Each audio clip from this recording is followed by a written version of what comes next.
ప్రార్థించండి, పాల్గొనండి. Hosanna ministries వారి సంపూర్ణ రాత్రి ఉపవాస ప్రార్థన నిర్వహించు తేదీ 2026 జనవరి 20వ తేదీ రాత్రి 9 గంటల నుండి. నిర్వహించు స్థలం హోసన్న మందిర్, గోరంట్ల, గుంటూరు. అంతర్జాతీయ ప్రసంగికులు బ్రదర్ మోహన్ సి లాజరస్ గారు.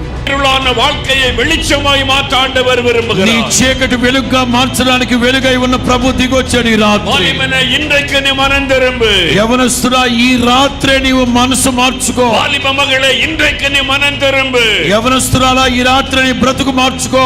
ஒரு பாவம் உன்னை தொடர்ந்து வந்து கொண்டிருக்கிறது. నీ పాపం నిన్ను పట్టించక మునిపే ஆகவே தான் நீ மனம் திரும்ப வேண்டும் என்று பேசுகிறார். అందుకే ప్రభు చెప్తున్నాడు మనసు మార్చుకో.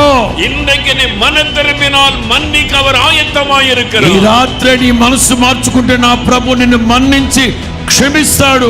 என்னால் இந்த பாவத்தை விட முடியவில்லை. ఈ పాపాన్ని నేను విడవలేకపోతున్నానయ్యా. பாவம் என்னை అడిமையாக்கி இருக்கிறது என்று ఎన్నికొండిருக்கலாம். ఈ పాపం నన్ను సంకెలతో బంధించినట్టుందని బాధపడుతున్నావు. அந்த இருளின் வல்லமை இன்றைக்கு விலக வேண்டும். చీకటి సంబంధమైన అంధకార దుష్ట దురాత్మ చీకటి శక్తులు ఈ రాత్రి విడుదల కలుగునుగాక. యేసువిன் வெளிச்சம் உன்னை மாற்ற வந்திருக்கிறது. యేసు క్రీస్తు యొక్క వెలుగు నీ జీవితాన్ని మార్చునుగాక. నిర్వహించు తేదీ 2026 జనవరి 20వ తేదీ రాత్రి 9 గంటల నుండి. నిర్వహించు స్థలం హోసన్న మందిర్, గోరంట్ల, గుంటూరు. దైవజనులు వాక్య పరిచర్య చేసి ప్రత్యేక ప్రార్థనలు చేయుదురు. సంపూర్ణ రాత్రి ఉపవాస ప్రార్థన అందరూ ఆహ్వానితులే.